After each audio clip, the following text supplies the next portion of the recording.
نحمده ونصلي على رسوله الكريم بسم الله الرحمن الرحیم. په انسان باندې مختلف حالات راځي، پریشانیان راځي، تکلیف راځي، دغه شان غم مصیبت کې انسان اخته شي. بعضې وخت انسان په داسې مسله کې ګیر شي چې د هغې نه وتل هغې نه ګران وي، او دغه شان انسان ته د رزق پریشانیانې هم راځي.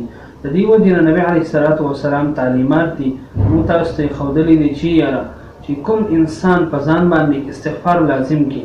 دا نبی علیه الصلاة وسلام حدیث مبارکه دی چې کوم انسان په ځان باندې استغفار لازم کړي نو دغه انسان له الله جل جلاله د هغه کومې مثلا دی په کوم مسله کې پریشانۍ کې نښتې وي هغې کې به الله پاک دلته لاره ورکړي، یعنی دغه مسایل به الله جل جلاله حل کړي.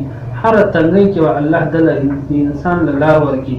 او بل نبی علیه الصلاة وسلام وفرمایل چې دغه انسان ته به رنګ غم مصیبت نه الله ولا نجات ورکړي د استغفار په وجه باندې، او الله جل جلاله به دې انسان له د هغه ځای نه ولا رزق ورکړي چې د ده وهم او ګمان کې هم نه چې دا د کوم ځای نه دا رزق راځي. د دې وجې نه دا د استغفار برکات دي چې استغفار سره د انسان ګناهونه هغه معاف کړلی شي.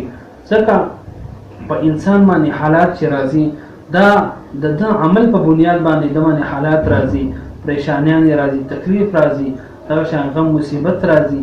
نو انسان له پکار دی چې استغفار مونږ زیات نه زیات وایو او دغه الفاظ وایو: استغفر الله استغفر الله الذي لا اله الا هو الحي القيوم واتوب اليه، استغفر الله تعالى ربي من كل ذنب واتوب اليه، او دغه شی لا اله الا انت سبحانك اني كنت من الظالمين. دا تاسو وایو نو ان شاء الله د دې په وجه باندې د استغفار د زیات په کثرت ویلو په وجه باندې الله جل جلاله تاسو ته تنګ لارې کولاو کړي.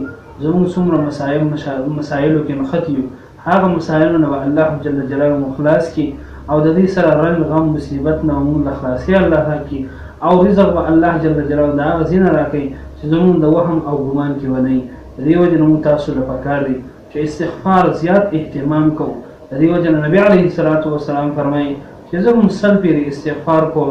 نو موږ تاسو هم پکار دی چې روزانه سل پیرې استغفار خامخا کوو. څومره زیات استغفار کوو د هغې برکات به هم ډېرې. الله جل جلاله موږ تاسو له عمل په توفیق راکړي. جزاکم الله.